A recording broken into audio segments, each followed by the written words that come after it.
أعوذ بالله من الشيطان الرجيم.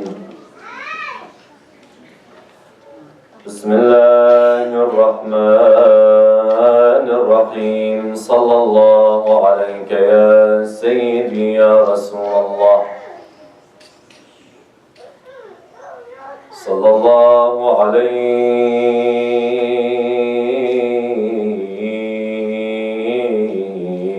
يا مولاي وعلى أهل بيتك المظلومين.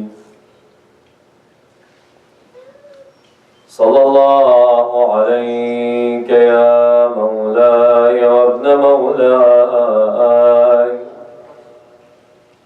يا أبا عبد الله الحسين يا رحمة الله الواسعة ويا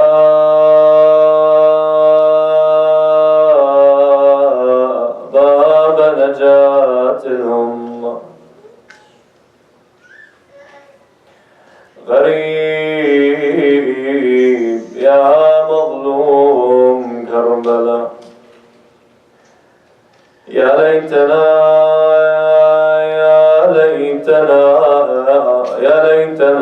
كنا معكم سادتي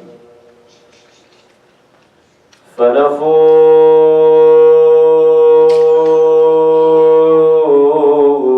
فوزا عظيما. أبا صالح يا مدرك الثار كم ترى وغيظك وار غير أنك كاظمه. وهل يملك الموت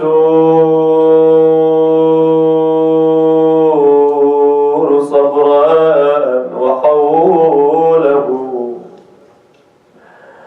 يروح ويغدو آمن السرب غارمه. أتنسى يا أبي الضيم في الطف منفردا تحوم عليه للوداع فواطمه.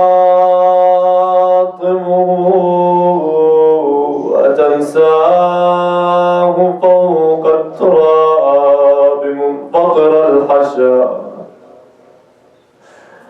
تناهبه سمر الرداء صوارمه.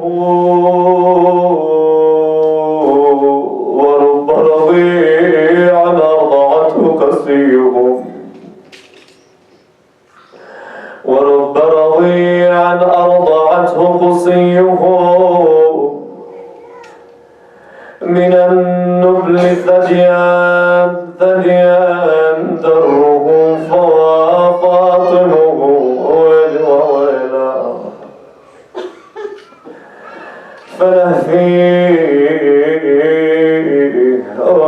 فلهفي له مذ طوق الصهم جيده. فلهفي له مذ طوق السهم جيده كما زينت قبل ذلك تمارمه.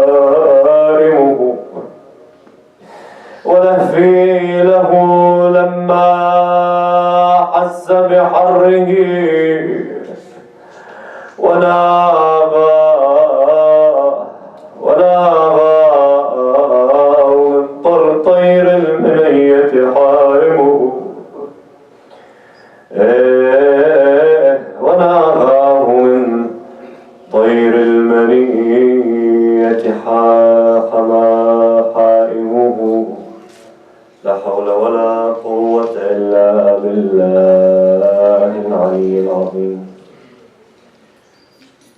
لله وإنا إليه راجعون. صلوا على محمد وآل محمد. اللهم صل على محمد. أسأل الله صلوات على محمد وآل محمد. اللهم صل على محمد وآل محمد. I welcome you all, my brothers and sisters, to the last majlis of these 10 nights, or I would say the last majlis amongst the 10 nights of Ashura. So we're going to continue the majalis for 2 or 3 days after Ashura. But this majlis has to be pretty much the most important majlis out of the 10 days that we have been coming here, hopefully all of us, and listening to the different lectures, the different topics, and the different tragedies that Ahlul Bayt alayhimus salam went through on that day, on the 10th of Muharram. And it is the night, my brothers and sisters, that really is the make or break night. And I'm just going to speak very freely right now. As some of you may notice, I'm not my energetic self, just because the musab, the tragedy of Abu Abdullah al-Hussein and the tragedy of Ashura is something not everybody can handle, and the normal human being should not be able to handle such a thing. But nonetheless, it's a make or break night, my brothers and sisters. Let me tell it to you straight. It's a make or break night because, as we were saying in the nights before, that the 10 days of Ashura are for self-reform, spiritual revolution that should be ignited within and let loose to spread its light in our hearts and change us for the better, and change myself for the better. And tonight, truly, brothers and sisters, is the last night. It's the last night where our hearts are going to be filled with that light. It's the last night where we're going to be able to connect with Abu Abdullah al-Hussein, because truly the days of Muharram, the first 10 days are special, and they have their own special blessing. And so it's the night where we make that decision. All of us. Me, you, everyone. We make that decision. Are we going to let the revolution of Abu Abdullah al-Hussein that happened 1,400 years ago take effect 1,400 years later on my soul and reform me for what's better? Inshallah, for everyone here, it's a yes. For myself, inshallah, it's going to be a yes. For all of us, it's going to be a yes, inshallah. And for those who are not with us today, go back and ask them that question. And hopefully it's a yes for them as well. But tonight, my brothers and sisters, it's going to be a little different. Why? Because for the last 10 nights, we were picking a figure that is represented by the night and talking about something that has to do with that figure, a topic related to that figure. First 2 nights were introductory nights. We introduced Ashura, what happened, the history. The 3rd, the 4th, the 5th, we spoke about the respective individuals that had to do with that night. For the 3rd, we spoke about Al-Alila alayhi salam, we talked about trials and tribulations. For the 4th one, we spoke about Al-Baneen, and we spoke about motherhood. This is just a recap. The 5th night was Muslim ibn Aqil alayhi salam. We spoke about Muslim.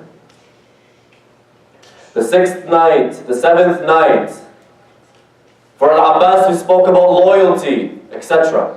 Tonight, my brothers and sisters, we're going to be speaking about the most important figure of Ashura. And the focal point behind everything that is to happen tomorrow, and that is none other than Abu Abdullah al-Hussein.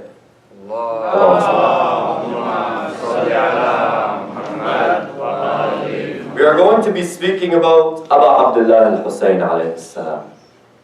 Because, as you may or may not notice, around the world, the majalis are going on, and a lot of different speakers take this type of, this type of kind of path in lecturing, where they pick a figure and talk about them every single night. But we tend to miss the big picture. And that is, Ashura is all about Abu Abdullah al-Hussein. So on the day of Ashura, on that day, What can I take from Abu Abdullah al-Husayn? What is it that I can learn from him, from the stances he took on that day? If I can understand and take lessons from Abu Abdullah al-Husayn on the day of Ashura, trust me, I'm one step closer to perfecting myself as a human being. Because the day of Ashura was the day of spiritual perfection. And every stance had a meaning. Every word had a meaning. Every time the Imam stood, it meant something. And every time the Imam sat, it meant something. Every time the Imam cried, it meant something. And every time he frowned in the face of the enemy, it meant something deeper and greater. So tonight, my brothers and sisters, we're going to take 3 stances of Abu Abdullah al-Husayn on that day. And we're going to take something from those stances, which will again take us one step closer to the ultimate goal of Ashura, and that is spiritual reform. So inshallah we will begin with a loud salat ala Muhammad wa ali Muhammad. Allahumma salli ala Muhammad wa ali Muhammad. The first stance that Abu Abdullah al-Husayn alayhi salam took, that we're going to be speaking about, was when Imam al-Husayn alayhi salam and the companions and the family members already took up arms, and some of the companions who already went out to defend the religion of Islam. It was after Umar ibn Sa'd came to the camp of Abu Abdullah al-Husayn, put the arrow in the bow, took the first shot and said, "Bear witness in front of Yazid that I was the first to throw the first arrow. I was the first to throw the first arrow in the Battle of Karbala." It was after all of that. The first stance, my brothers and sisters, is when the sun was at its highest point, and the sun was blazing down on every single person on that day. The ones that had their thirst quenched on the side of Yazid ibn Muawiyah, and the ones that were dying of thirst on the side of Abu Abdullah al-Husayn. Abu Abdullah al-Husayn, it is said he is with his companions, what is left of them, until one of the companions looks at the sky. And then he looks at Abu Abdullah al-Husayn and says, "Ya Husayn, bi abi anta wa ummi, may I be sacrificed for you. The enemies have drawn closer. And I know my time has come. But I want to pray salat first. Before I attain martyrdom, I want to go and pray to my Lord. For I want to meet Allah subhanahu wa ta'ala. And I've already prayed for Him. I don't want to die knowing I didn't pray my last salat." And so Abu Abdullah al-Husayn turns to the companion. And it said he looks at the sky and he says, لَقَدْ ذَكَرْتَ الصَّلَاةِ جَعَلَكَ اللَّهُ مِنَ الْمُصَلِّينَ وَالذَّاكِرِينَ. You've mentioned salat. May God make you from those who pray and from those who remember Him. That companion was by the name of Abu Thumama al-Ansari. Abu Thumama al-Sa'idi. One of the wisest companions that any of our Imams alayhi salam had. Because he understood exactly why they were holding the swords. And he understood why they were there in Karbala. And why they were in the middle of the desert. And why they had no water. And understood the message of Abu Abdullah al-Husayn. That I'm not here fighting this battle to win the battle in itself. I'm not here to attain victory by the sword. Rather, my blood is going to be spilt on this day and on this sand. The greater goal behind why we are here, he says, with his actions, not with his words, is for the salat, for the prayer. So that on the ma'adhin and all the pulpits, the words Allahu Akbar, Ashhadu anna Muhammadan Rasulullah, and Ashhadu anna Aliyan Waliyullah can stay. Allahumma salli ala Muhammad wa ali. And so Abu Abdullah al-Husayn says to him, ذكرت الصلاة جعلك الله من المصلين. You mentioned prayer. May God make you from those who pray. Tell them to give us some space to pray. One of the companions goes to them and says to them, give us some time to at least pray. One of the men, his name was Al-Husayn. Al-Husayn. He was from the enemy's side. Not Hussein. Husayn. You're going to hear the name a lot tomorrow, inshallah. He was one of the commanders on Yazid's side. He said it's not going to be accepted. We're not going to give you space. We're not going to give you time. And so it said Abu Abdullah Hussein, along with the remaining companions, they line up, and two of the companions stand in front of Abu Abdullah al-Hussein, protecting him. And some of the other companions take up arms, protecting Abu Abdullah al-Hussein. And Abu Abdullah al-Hussein prays Salat al-Khawf, the prayer of the one who is in fear of his life. Abu Abdullah al-Hussein finishes his prayer, and the companion in front of him falls in front of him with 13 arrows in his chest. And he turns to Abu Abdullah al-Hussein and says, did I give you your right? Was I loyal to you? We spoke about loyalty. Was I loyal? Abu Abdullah al-Hussein says, you're going to pass. You're going to be martyred. And you're going to enter paradise before me. You're going to enter paradise before myself. Yes, you've given me my rights. And he passes.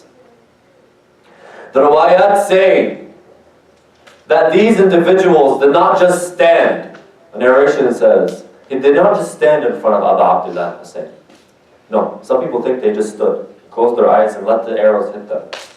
No. The people on Yazid's army were marksmen. They were able to pick the slightest amount of space and place an arrow in that spot. And you're going to hear from Majlis al-Radi' alayhi salam how Harmala was able to pick the perfect spot. They were marksmen. They were marksmen. And so if the man was just standing there, they can pick that smallest area and place that arrow through that smallest area. And so it's said that these companions were not just standing there letting the arrows hit them. Rather, they were moving towards the arrows, letting them hit them in the chest, all to protect Abu Abdullah al-Hussein. And the prayer of Abu Abdullah al-Hussein, because when Abu Abdullah al-Hussein on the day of Ashura said, Allahu Akbar, he made it very clear to everyone why he was there. Rather, he exemplified the whole revolution he exemplified his entire revolution in just that one takbir. And made it very clear what he was doing and why he was there. Segueing into me, how it affects me. What do I take from that? My brothers and sisters, if Abu Abdullah al-Hussein on the day of Ashura, 172 companions of his were there against 32,000, 40,000, some of the riwayat say. If he was able to prioritize salat, what about me? In my day, when I'm at work, when I'm with the kids at home, when I'm tired from work and I can't even lift myself up, what about me, my brothers and sisters? What's my priority? Do I say to work, in this life in general, I have salat, or do I say to salat, I have work? What's my priority? What is first for me, my brothers and sisters? Because you find in this day and age, the youth, even the adults, we don't give salat its true value. We don't. We truly don't. A, because it's something so repetitive that we do every single day. We feel as though it's something normal. And we don't give it that value. We take advantage of it, in a sense. And we totally look past the value of salat. That's number one. And number two, sometimes it's just our own spiritual level And the heart that I have, that might not be as clear as I want it to be. And so I don't realize what Allah subhanahu wa ta'ala has given me and what gift He has given me. My brothers and sisters, from Hussein I learned to pray. And not just pray. Pray on time. Go to my boss. Let me go to my boss and tell him, listen, this hour, I want my lunch in this hour. And let me pray in that hour. And let me be real. Let me be real in giving salat its true value. Putting aside this idea of whether we pray or not, hopefully we're past that. And if we're not past that, let's get past that right now. But let's start giving salat its real value. Let's start giving salat its real value. And not just salat. There's another salat that us Shia specifically don't give value to. And it's salat al-jama'ah. Praying together. As one community, praying together. Us as Shias, for some reason, we don't give it that value. Let's try and give it that value.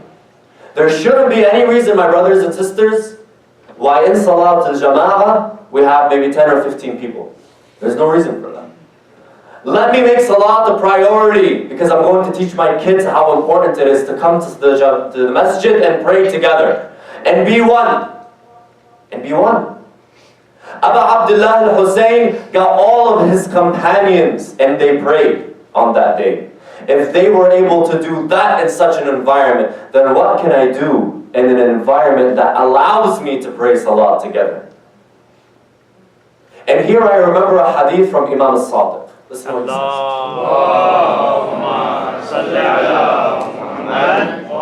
says. Listen to what he says. It is said Imam al-Sadiq right before he died, his last words, one of his last words. He asks his family members, the ones that were at least with him in the room, call everyone from the family. Bring them all into the room. I have something to say to them. And it said all of the family of Imam al-Sadiq alayhi salam come into that room. And Imam al-Sadiq had a big family. And he says to all of them, looking at all of them, he says, لا ينال شفاعتنا مستخفا بالصلاة أو لا ينال شفاعتنا مستخفا بالصلاة. The one, please listen closely, the one who belittles the value of salat will not attain our shafa'ah, our intercession. What is he saying? What is he trying to say? He's saying the one who belittles the value of salat will never attain paradise. You're saying, well, he didn't say it that way, but it's the reality. Because without the shafa'ah of Muhammad wa ali Muhammad, if it's not for the intercession of Muhammad wa ali Muhammad, we will never attain paradise. Because without their intercession, we're leaving it up to justice, purely justice, what's right and what's wrong, and we're all sinners. If it's not for the mercy of God manifested in Muhammad wa ali Muhammad, we would never go to heaven, and we would never attain safety after this life. He's saying the one who belittles the value, not the one who misses salat, not the one who doesn't pray, the one who belittles the value of salat. Let me take that and also